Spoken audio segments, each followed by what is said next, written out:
right, good afternoon and Happy New Year, everyone. Thank you for joining the Superior Health Quality Alliance Roundtable. My name's Kim Heft, and I am joined by a few of my colleagues today. We have Keisha Plesko and Constance Tetra, both quality improvement advisors for Superior Health. And we have an exciting year planned for you. We have our limited series, Turning Deficiencies into Efficiencies. That's going to be scattered throughout the year. Subject matter experts will talk through some of the most common F tags nursing homes get cited for, and then help with strategies and interventions to help prevent them from even occurring. And sustainability will be addressed too. Now, we have listened to your ideas throughout the last year. Topics you suggested through your evaluations include falls, infection control, and employee retention. So you're going to be seeing those come up in the 2024 year. But we do have a few openings, so let us know through chat or through the evaluations on what other topics you'd like us to have. If you are new to this series, welcome. We host these 1-hour sessions on the second and fourth Wednesday of the month. For the first 30 to 40 minutes, you're going to hear from our speakers, and then the remaining time will be for Q&A. We are a casual group. Please put your questions and comments into chat during the presentation, or go ahead, raise your hand, ask a question. Please don't hesitate to ask questions. You're most likely not the only one thinking it. Now, besides learning from our speakers, we learn from each other, our peers, and many of you in the past have shared your resources, your strategies, and we appreciate you and we encourage you to support each other through the hour that we have together. Now, the PowerPoint presentation link will be dropped into chat. Well, I think it already is. Thank you. And then towards the end of today's event, an evaluation link will be placed in chat. And we do encourage you to complete this. We use your evaluations. It helps us to give you a better experience. So today, we are delighted to have Dr. Paul Kilgore kick off the first presentation of the year. Dr. Kilgore has been working with SNFs in the Detroit metropolitan area since the start of COVID. He's developed numerous tools, has conducted on-site educational programs, outbreak investigations, and has performed point prevalence surveys during and after the COVID-19 pandemic.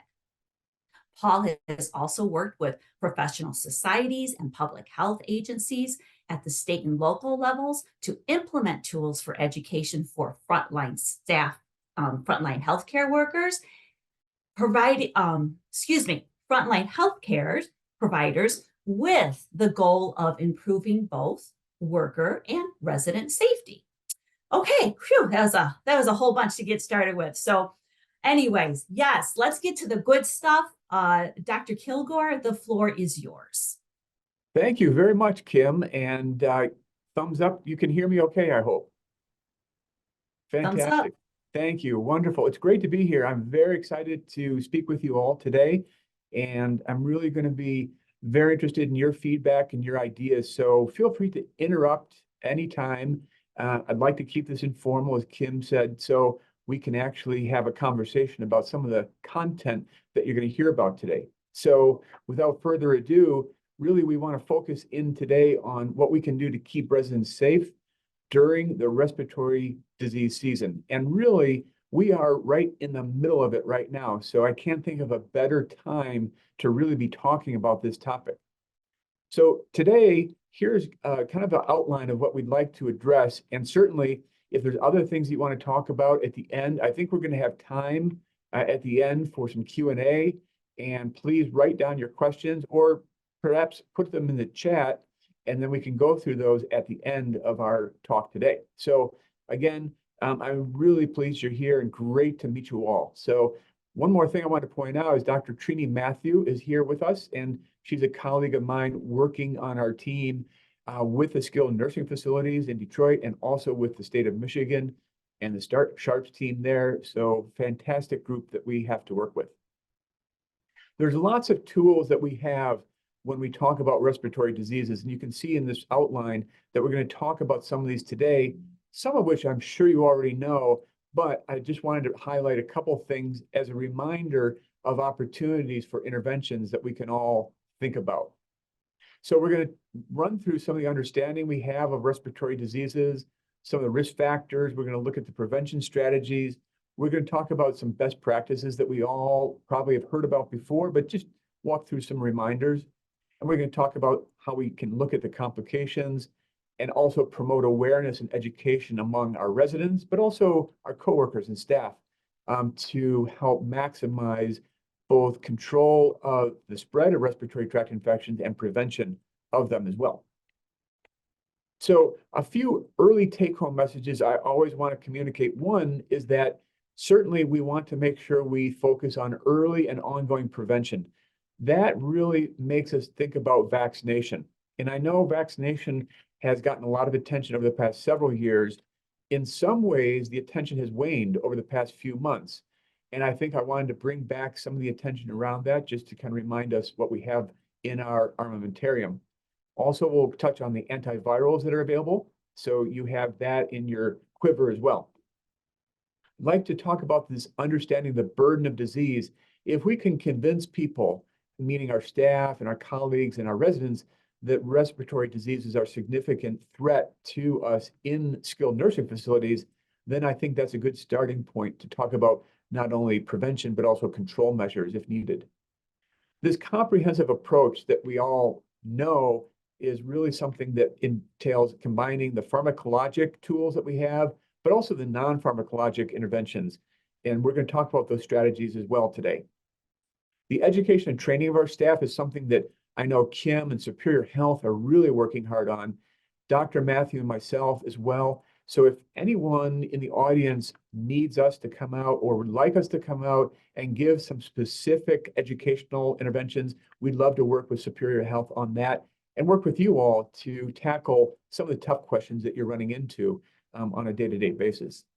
And of course, we want to be prepared for the complications of respiratory tract infections, because if we can identify our residents and even our coworkers who may be suffering from these diseases, one of the things we can do is talk about how we can intervene early for diagnosis and treatment, because prompt treatment is really a key facet of controlling these diseases. So let's look at the pattern of respiratory diseases in the seasons that we've had in the past.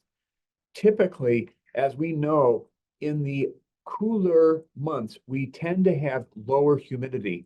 In the ambient environment, if we have lower humidity, that gives the viruses and other pathogens a great opportunity to float through the air on droplets that may be coughed or sneezed or spread on environmental surfaces. And one of the things that we know is that traditionally, all of these viruses love the winter months. They love these cooler, dry environments where they can easily move from one person to another or sit on a tabletop or other environmental surface. So when we think about these viruses, we always think about flu, of course, but of course now we think about SARS coronavirus 2, COVID-19. We think about RSV, ABV is adenovirus, human respiratory enteroviruses or enteric viruses can sometimes be spread airborne route as well. Influenza A, influenza B, and parainfluenza viruses as well can cause infections in adults and, of course, in residents in skilled nursing facilities and other institutions as well. So there's a lot of pathogens. I didn't name them all. HMPV as human metapneumovirus.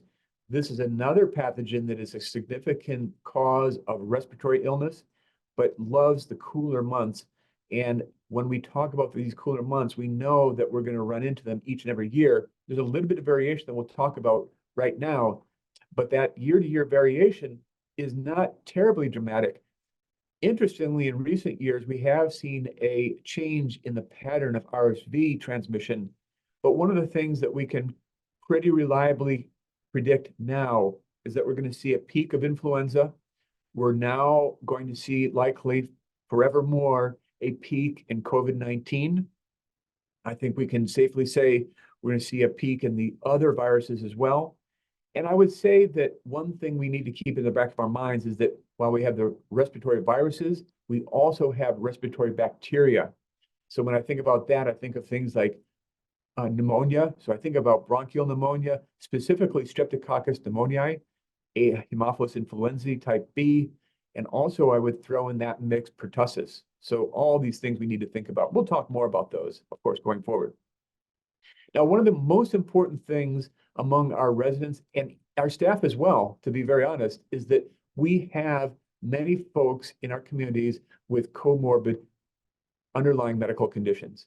These medical conditions that people have are often chronic. If they're on treatment, that's fantastic. If they are on treatment or need to see a provider to maximize or optimize that therapy, that's a great thing to be focused on as well. Because if we can better control the underlying medical conditions, that gives people better protection from an immune standpoint as well. A good example is diabetes. So type 2 diabetes, we know, can be difficult to control. But of course, there's insulin, there's oral medications as well, can be very good. Tracking that control is important because the better we control diabetes, the better we can fight off infections, because we know that diabetics and other people with underlying medical conditions can suffer some immunocompromise, especially as they get older. So something to keep in mind. You can see the other underlying medical conditions here. Many of these are actually indications for vaccination, even if someone is in the middle age range. So that applies to our staff for sure. And one of the things that I wanted to mention is that going forward, I think reminding our staff of the importance of vaccination and providing the tools for accessing those vaccinations is so important. And we'll talk more about that as well. One of the things, of course, you probably have seen over your experiences is outbreaks of these diseases. We know that as the transmission of these viruses occurs in the community, that can translate directly into transmission in the form of clusters of cases or even frank outbreaks of disease within a facility or even across facilities. Because one of the things I think you've all seen, and we have certainly seen, is that some staff move from one facility to another. And that can actually move the pathogens from one facility to another as well. That happens, of course, when residents leave institution, are hospitalized and come back from the hospital. So we're very cognizant of this risk of transmission. And as you can see in this slide, one of the things that's very interesting about RSV is that we know that there is a vulnerable group in our youngest age group. So we're talking about toddlers, older infants, age like 0 to 2 particularly are at risk. You can see in this slide deck here that we also have an older age group risk group. This elevated risk in the older age groups is one of the reasons why now we have a new RSV vaccine, actually two, for adults. And the good news is that these vaccines have been evaluated in large-scale trials. They have demonstrated safety, number one, is number one for me, and number two, have great efficacy as well. So if you have any questions about the RSV vaccine, we can talk about that later, I hope.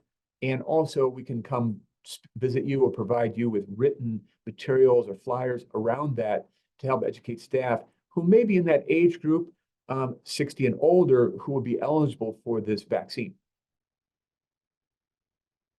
Now, the other thing I wanted to point out is, and we often don't think about the cost of these diseases, but the cost is actually tremendous. I show in this slide just an example of the pneumococcal disease impact, the influenza disease impact, and pertussis. These are just three diseases or three pathogens that we know have a massive economic impact. And when we're talking about economic impact, this is in the United States. And one of the things you can see is that we're talking about economic impact in the billions of dollars every year.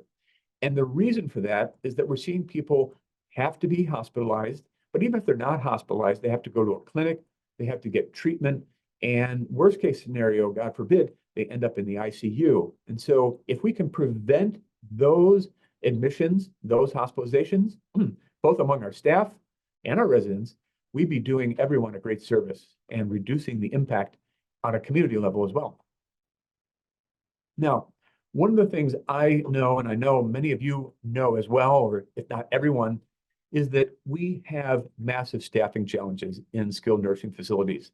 One of the things also we know is that the COVID-19 pandemic has had huge psychological and mental health impacts on our staff and our residents. So one of the things I wanted to recognize and just bring up, and perhaps we can talk about this later too, is that the psychological well-being and health of our staff, to me, is number one. Because if we can maintain health on that front, that will also help our physical health. And if we can help our physical health, that's going to help maintain a strong immune system. So if people are eating well, if people are sleeping well, if people are getting exercise, if people are lowering their stress level as much as possible, that will all help us fight off these respiratory tract diseases. So I take a very holistic approach in that sense, but providing the social supports that we need to provide to our staff, I want to emphasize that I think that's very, very important, and it's all part of the package in a sense. Now, we know that pneumonia, respiratory tract infections, both viral and bacterial, can cause huge clinical complications. Some of these complications include just simple pneumonia. So you may have heard the phrase secondary pneumonia. Secondary pneumonia typically is in the form of a bacterial infection. With influenza, we've seen this many, many decades. Decades ago, was identified in the first huge pandemic, the Spanish flu pandemic. We saw a co-infection with staph, co-infection with H flu, and co-infection with strep pneumo. All of these bacteria can cause devastating bacterial pneumonias, put people in the hospital, put them in the ICU, and cause serious infection that may lead to death. So preventing these complications is actually top of my mind when we think about respiratory tract infections. We know they can go into the ear. We know they can go into the sinus. We know we can get extrapulmonary infections. It can affect the heart. We know it can affect the exterior of the lungs. We can get empyemas and things like that. All of these can be especially apparent in people that have underlying medical conditions. So in our staff and our residents, it's one of the reasons why not only prevention, but also early treatment is critical. You can see here in this graphic some of the very broad impacts that just flu, and this is just for flu, but keep in mind RSV and the other viruses can do similar things. And especially we know COVID-19 has that unfortunate, unique experience of what we now call long COVID. And this is a real clinical issue. It continues to be. It's one of the reasons why vaccination is so important with COVID-19, to actually prevent or reduce the likelihood that someone's going to experience long COVID. Now you can see the diverse impacts here, but I think the bottom line here is that we need to recognize that if we can have careful watching of our own selves, our colleagues, and our residents for these types of complications, then we can know we can act fast to make sure they get quick medical attention. I mentioned some of these complications as well, but one of the things you can see is that it can hit virtually every major organ system: liver, kidneys, brain, heart, you name it. Pneumonia can be a very, very serious condition. We don't want to mess with that. If we do get a patient who is manifesting these signs and symptoms or even complications, they need to get medical attention very quickly. And the thing with pneumonia in the elderly, of course, is that we know it can manifest with conditions that don't appear like we see in younger people. For example, they may not feel short of breath because they're not ambulatory. They may not mount a fever because in elderly, sometimes we don't see fever. So there's a lot of reasons why we need to pay careful attention to each resident in this respiratory tract season. Now, here's the good news. If you look at the latest schedule, and this is the adult immunization schedule for the United States, we see we have COVID-19, we have flu vaccine recommended, including the live attenuated flu if you're in that age range. We have the new RSV vaccines, and also note that the RSV vaccine is, one of them is actually okay for pregnancy. We have Tdap, so very important. Tdap is a underappreciated vaccine in many ways, but adult pertussis is a very real phenomenon. And one of the things I could send you if you're interested, is a video of a gentleman hospitalized with pertussis whooping cough. And normally we think of that as a childhood disease, but in fact, it can really have a huge impact in older adults as well. So very important vaccine. Now, one of the things that I did want to really mention up front and be very transparent about is that we recognize there's still a lot of hesitancy around vaccination. Some people question how the vaccines were developed or evaluated. Some people are worried that they didn't undergo a proper evaluation or significant study. One thing I can tell you very confidently, having helped out in some of these studies, particularly for COVID-19 vaccine and the clinical trials, is that the rigor of the studies that have been done, the size of the trials, the number of people that have actually participated in these trials has been unprecedented. We have not seen trials of this magnitude performed in recent history. And one of the reasons they were done so carefully and in such a large way is that people, meaning the government and also leadership in our country, wanted to make sure that these vaccines were demonstrated with high degree of safety. So folks at CDC have been tracking these vaccines and the impact both in the trials. When the FDA reviewed them, we know the safety was presented. Those safety profiles are really, really strong. And what that means to me is that I can feel confident receiving the vaccine. I got mine this past year for COVID-19. I got my flu vaccine. I've had Tdap vaccine already, so I'm good to go on that. And in maybe a few years, I will have the pneumococcal vaccine when I hit that magic age that everyone knows. So I just wanted to reinforce the fact that we recognize the confidence in the vaccines may not be as high among everyone, but if you have questions around this, we'd love to come and talk with you and do a Q&A, particularly around hesitancy around vaccines, because you can clearly see in this slide, and feel free to use this chart. But one of the things that we know is that if we can address these major concerns and hesitancies around the vaccines, then I think people can feel much better about thinking to go get the vaccine. And if I'm going to speak to you directly, I would say right now is a perfect time to go get not only your flu shot, but also your COVID-19 vaccine. And the good news is you can get them both at the same time, so you don't have to keep running back to the pharmacy.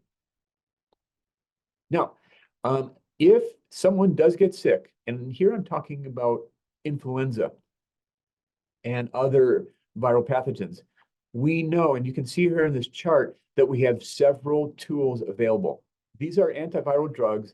For the most part, they're administered orally. And in particular with the influenza virus, we want to make sure not only do we identify someone with symptoms, but we get the test done as quickly as possible. Same goes for these other pathogens. And here's the good news. If you have symptoms, or if a colleague does, or if a resident does, we can collect a swab and we can actually test for multiple pathogens at the same time. These are very, very effective tools. And what that means is that you get a quick answer, and then you can decide whether or not with your provider to go for the antiviral treatment. Now, here's the other good news. The antiviral treatment can be administered as soon as possible. You don't have to wait. It's best and really ideal if it's administered within 2 days. And this is in the case of flu particularly. Want to get that treatment started within 2 days of symptom onset. And the other good news is there's only about 5 days of treatment. So it's an oral medication and very easy to take.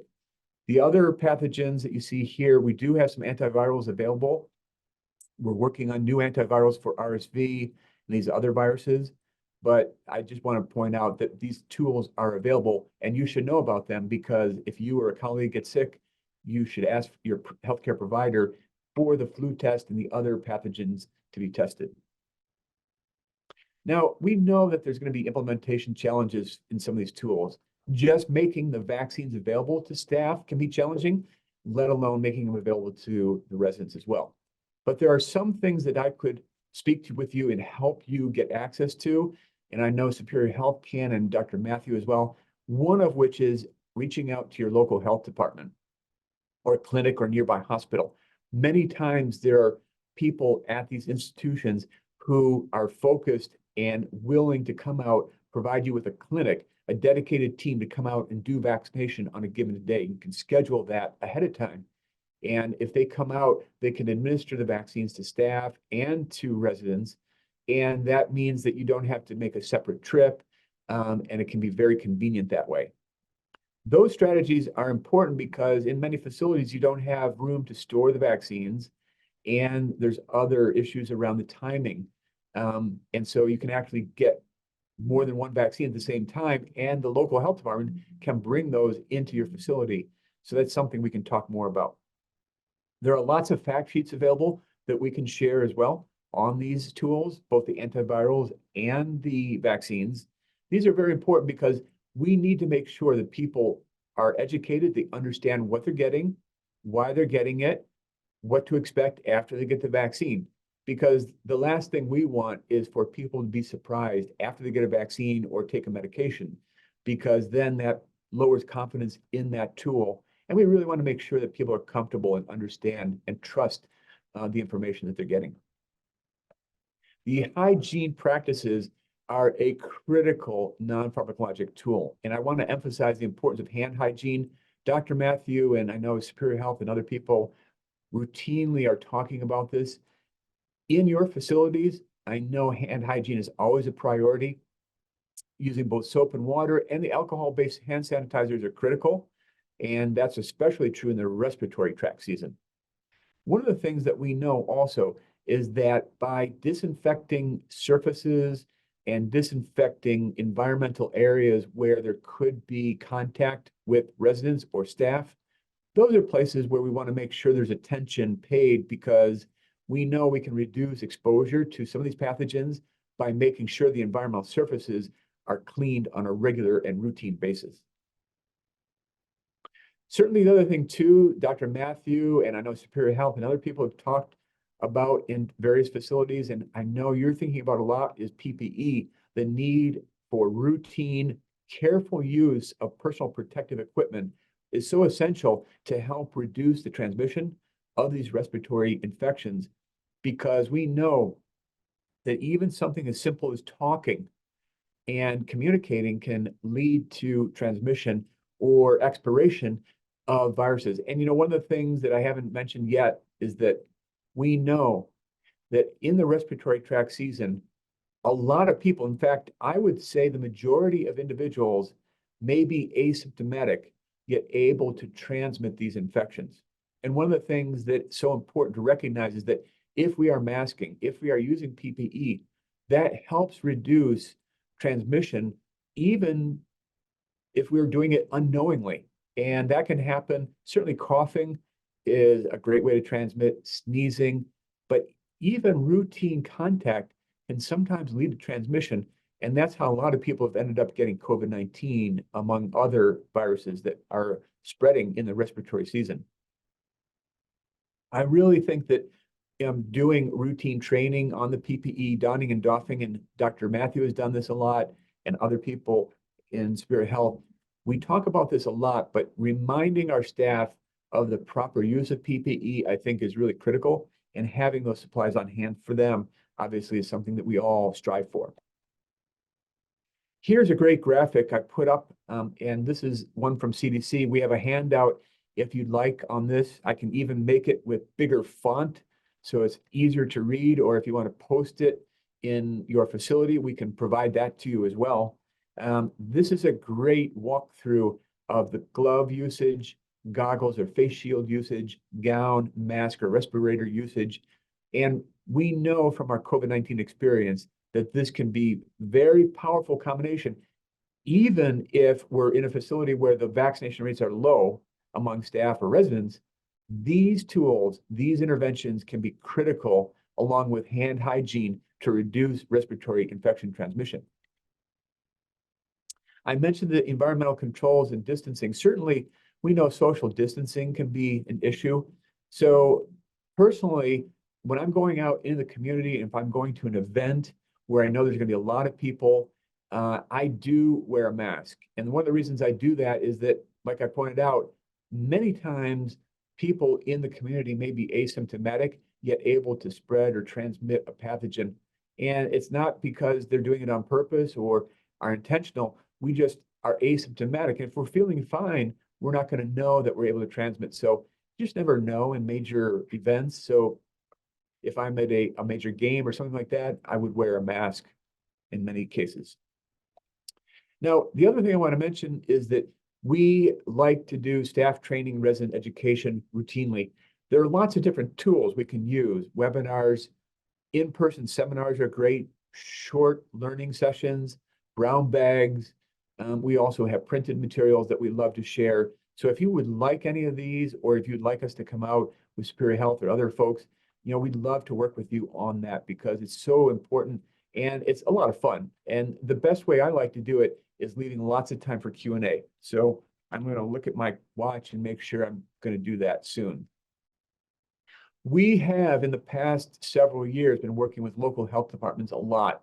And one of the reasons we've been doing that is to monitor trends in infections, particularly around COVID-19, but also multi-drug resistant infections like Candida auris and other things. In the respiratory tract season, we fully expect that there's going to be elevated rates in transmission of these pathogens. It's something that the health department I know is monitoring. I get reports from the health department on a weekly basis, so we can see the trend going forward.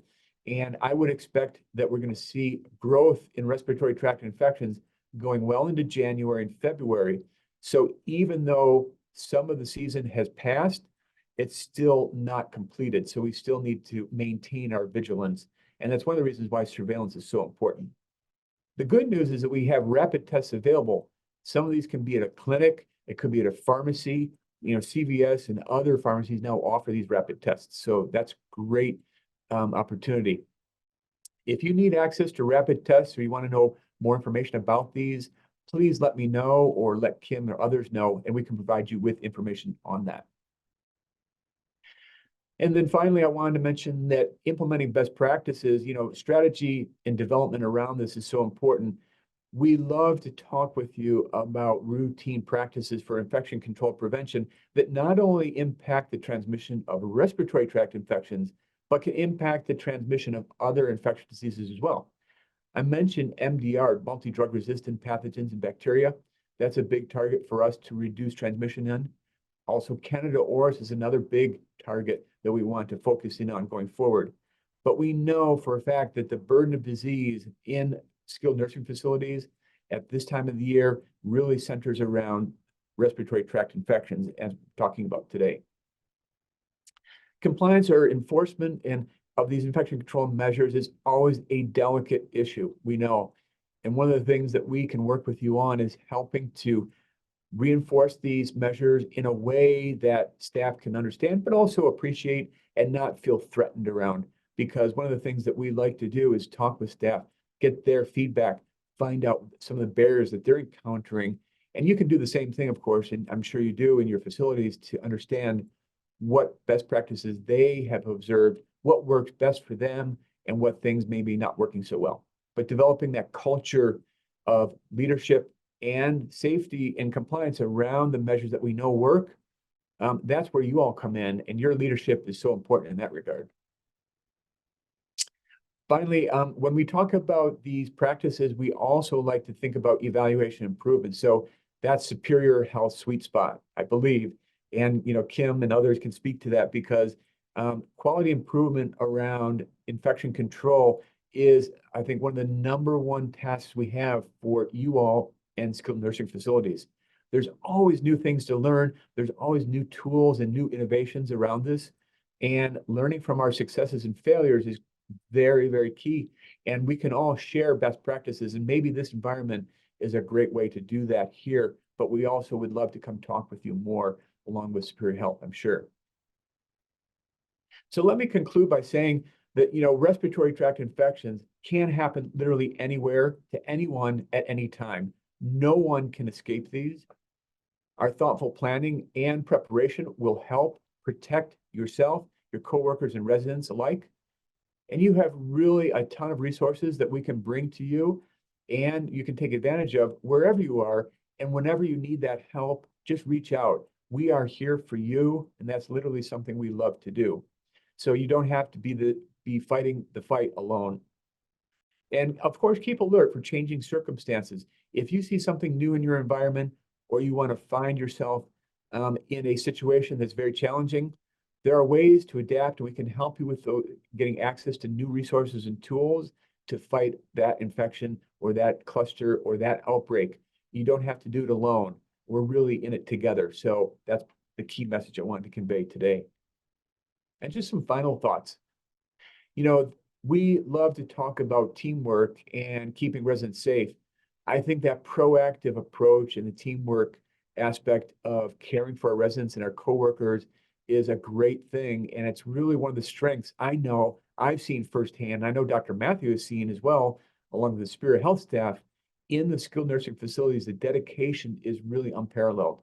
And you all are at that top, really activating that every day.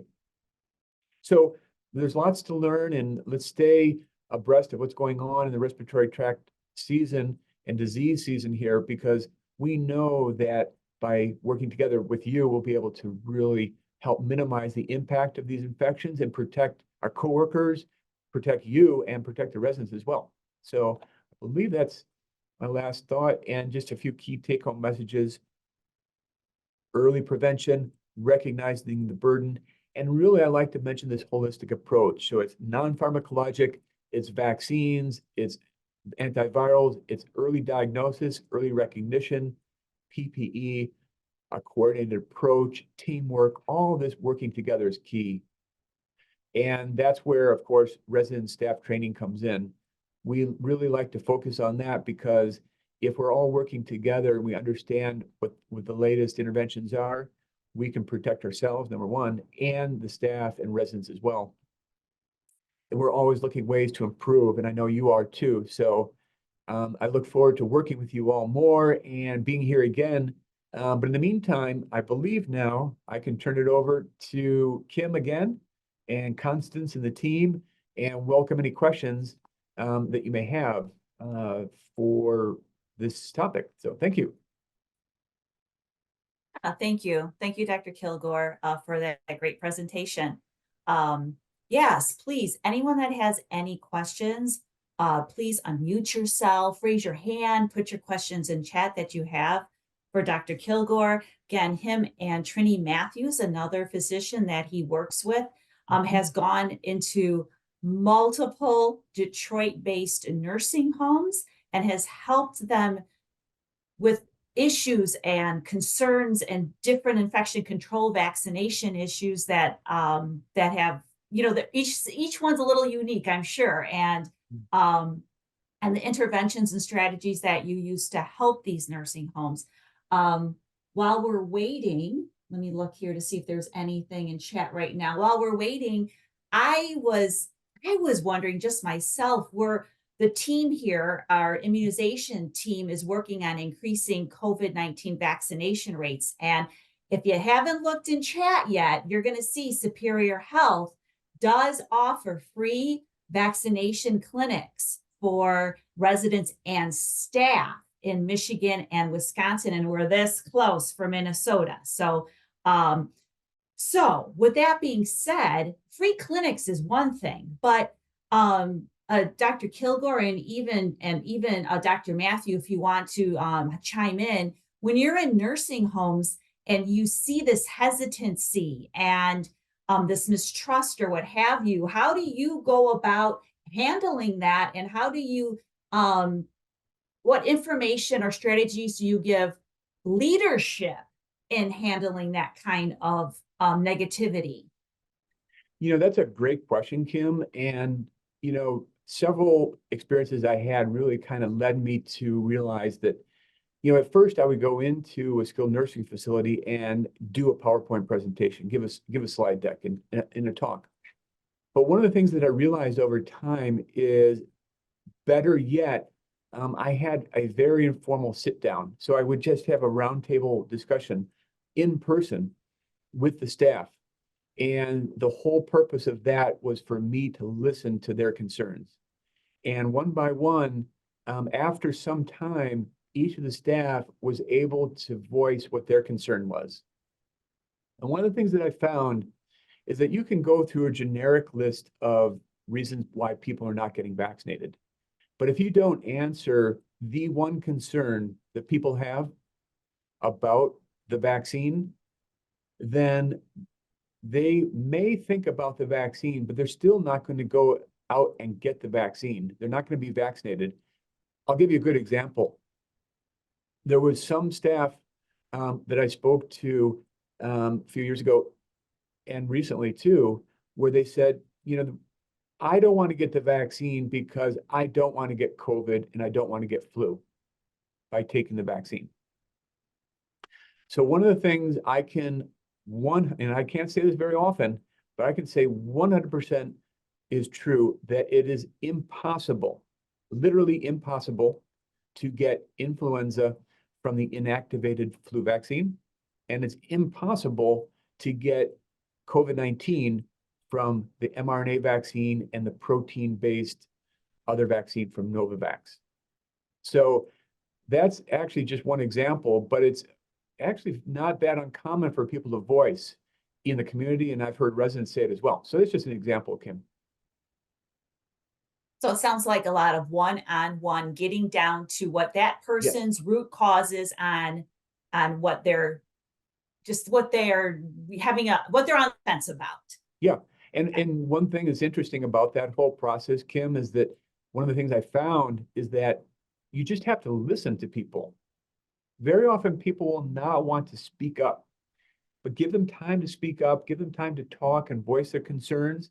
And one of the things I found is that people will open up eventually, and you'll hear all kinds of great ideas that really just took a moment to be patient and listen. Nice, thank you. I agree. I have a quick question. Just what role does leadership have in immunizations? Because there are some leaders who say that they don't have any impact in that, so they will defer it to the nurses or they defer it to their infection control nurse. And so just what role does leaders play in immunizations? I think a huge role. In fact, you might even put that at the top, because what a leader does or what leadership does is maybe in many ways going to be mirrored by what staff do. And so if leadership talks about vaccination, demonstrate that they were vaccinated as well, and also express their experience with that vaccine, very often that can be a very compelling story. So some people, it's interesting, when I've spoken with people who have been vaccinated, there's some people that actually have few or no side effects or adverse events. There's some that you have more than others. But I think sharing of that experience is important so people understand that, yes, they got the vaccine, and yes, maybe they had some side effects, that's true, but here they are now standing in front of them, they're doing well, and better yet, they're protected against the major impact of these diseases, which are A, lost work time, which is horrible to begin with, B, being sick at home, figuring out how to take care of the kids, how to get them to school while you're sick, also figuring out how you would manage your finances. If you have to go to the hospital, who's going to take care of the family, go to the emergency room, all those things can be mitigated and the impact reduced by vaccination. So leadership is key in demonstrating how that can be impacting individuals' lives. And I think if you can have leadership tell stories about how that can benefit the staff, that can be very compelling. Thank you. Okay. And just to follow up, because I think that we do tend to talk about the staff immunizations because of the fact that the rates are low among staff. But there's also an influence that families have with residents. I know that we're talking about motivational interviewing, we talk about one-on-one, but how do you approach when it comes to families who are, whether they're a guardian or they are the health decision maker for a resident? What does that look like when we are talking about immunizations? That's a great question too. And one of the things I think that I would suggest is, very often in your facility, you have a community room or a group discussion room. I think that's where you can have a very informal discussion and do a couple things. One is have a quick sit down informal conversation with the family around the benefits and the risks and what to expect with vaccination.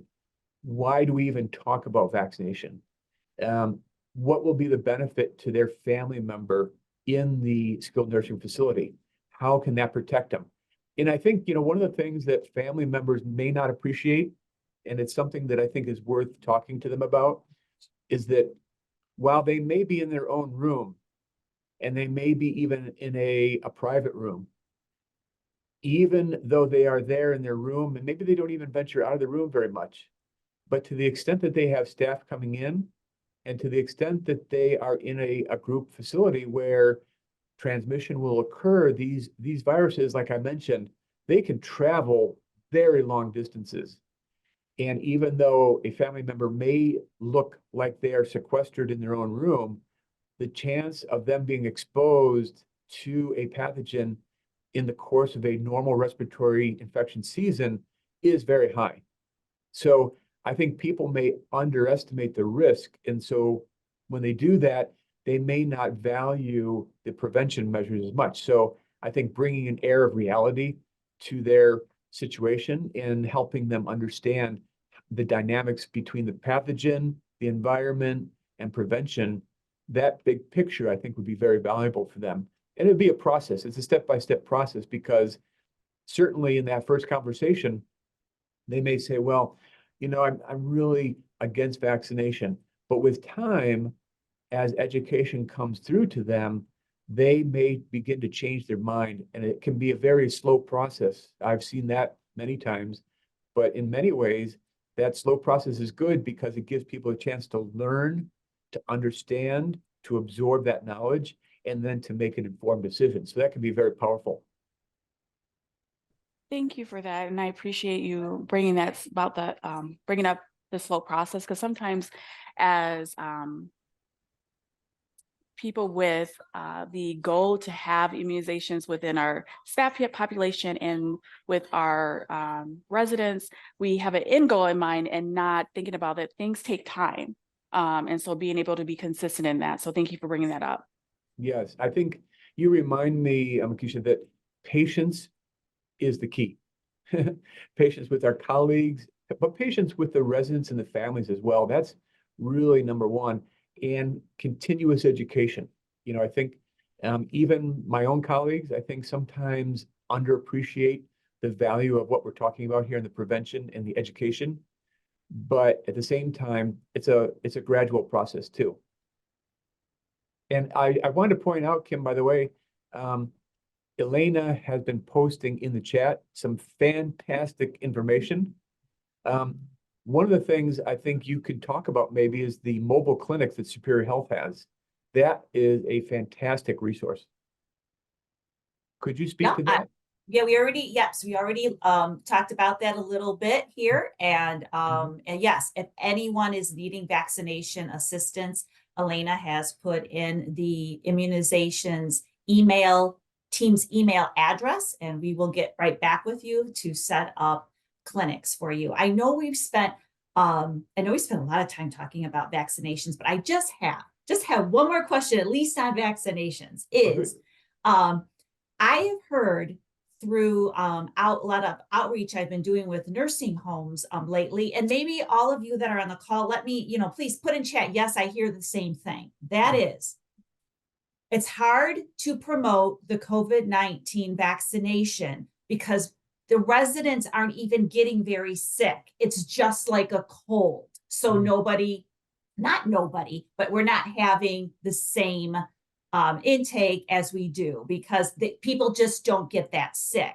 But I just saw research at a meeting that I was at 2 days ago showing the curve where vaccinated people are like this for hospitalization, and unvaccinated are here. So it's still very effective, but that is I think a common concern in the nursing homes. People aren't getting it sick. It's like having a cold.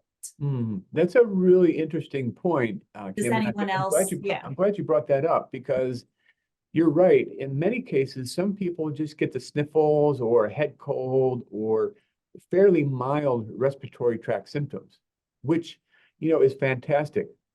But one thing I think to always keep in mind, and if you were to look at your resident population, if you went down your census and then you made a table of all your residents and you said, well, among my residents, how many people have an underlying medical condition? Could be diabetes, could be high blood pressure, asthma, could be COPD, it could be heart disease, or even a potentially rheumatic disease with underlying autoimmunity or immune suppression. If we have residents that fit into that category, one of the things that I can almost guarantee you is that those individuals are going to be at much, much higher risk of severe disease that would lead to a hospitalization or a minimum an ER emergency room visit.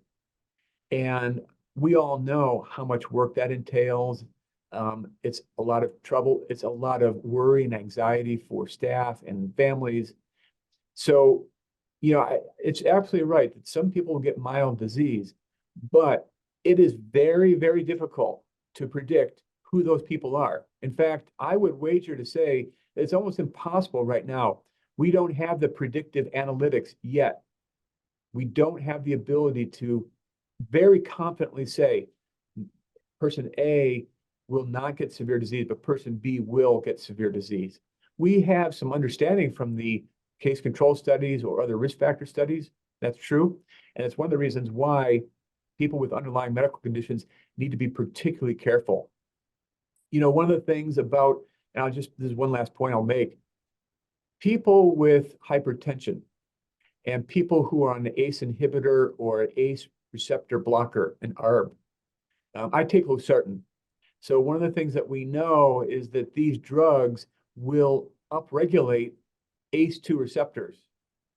And guess what the COVID-19 virus loves?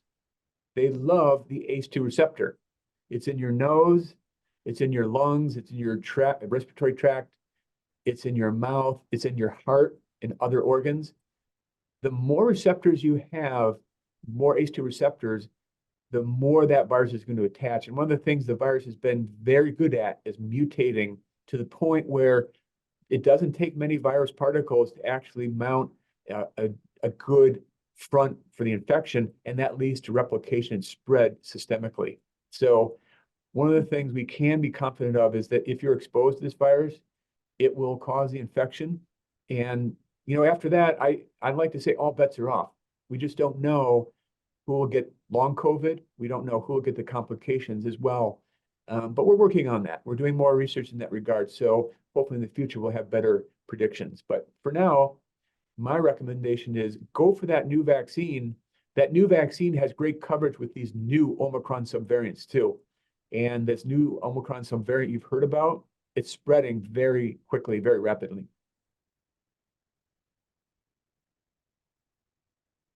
Thank you. No, thank you for that. I just learned something new. That is for sure about that, about the ACE. Say it again. It's ACE2 receptor. ACE2 receptor. Yeah, Perfect. yeah. The virus loves it. It's in your nose and actually in the nasal passageways, in the olfactory area.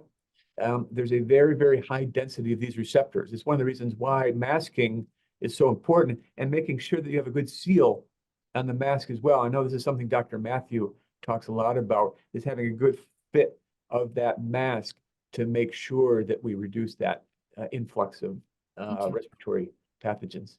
Excellent. One thing that I found important for a lot of people that would talk about having symptoms after a vaccination is to kind of tell them that that's the natural process of their body, from that it should build a response. And I always got really excited for them. I'd be like, yay, this is great. Your body is responding exactly how it's supposed to. And I could see the difference in how I reacted changed how they felt about it. Because I would hear a lot, oh, I can't get the flu vaccine. I always get the flu from it. And explaining the process, of course, as you said, is important. But also just explaining that that is the way the body's supposed to work. I am so excited that your immune system is working and it's showing you that it's working. And you might not feel great right after. That's a normal thing. Remember when our kids got vaccinated, we had to give them Tylenol and we had to give them ibuprofen because they didn't feel good for a few days. So really showing them that that excitement is there about their immune system helped change some views.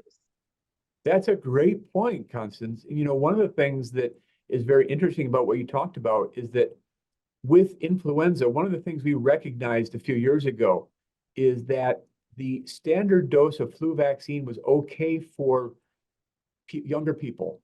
But now we have this high dose vaccine. And one of the reasons we have that is because we weren't getting as good an immune response in older adults. So to your point, getting vaccinated, yes, those adverse events are a good thing in many ways because it shows our immune system is working, it's responding. And yes, you may have a little bit of a sore arm. That's true. But the good news is that that soreness shows that there's an active immune response.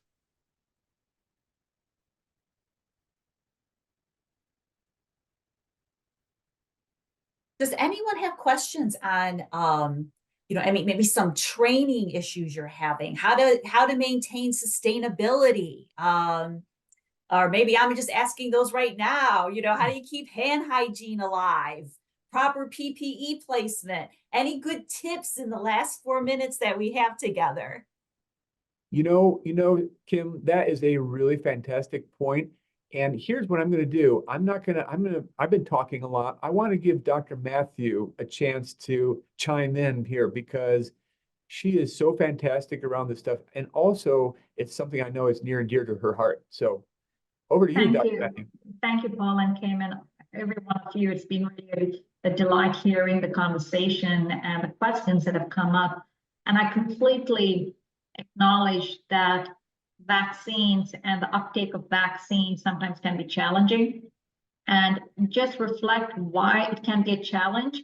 Think about your own personal reasons why you may have not been right at the front of the line getting the vaccine. Maybe it was the timing was not right. Maybe you have to look after others before you could look after yourself and get that vaccine right. So there might be family members of residents who may express some questions and doubts about finally getting the vaccine. So just like what Paul was saying, I would say being patient, having the conversations multiple times may be important. And motivational interviewing, I love that. I really think that is a good way for us to approach any change any one of us wants to do. And I really fall back on that frequently on also looking at the stages of change we have in what we want to bring about. So I think those are important points that have already been said. Back to talking about other non-pharmacologic methods of staying safe, mask, and that's what, as Paul said, it's so crucial. Even now, even in acute care side, I have had an opportunity to connect with healthcare personnel to explain how to wear the mask correctly, because no one had really explained that to them in the past 3 years.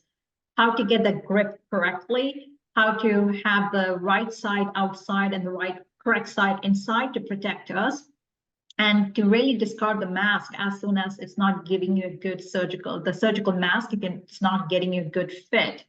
And if you're eating and drinking, that mask is getting soiled. So discard it, put on a new fresh one. We have enough PPE supplies, and especially from Michigan Group, we have access through the Department of Health channels to connect with and share with you those supply chains.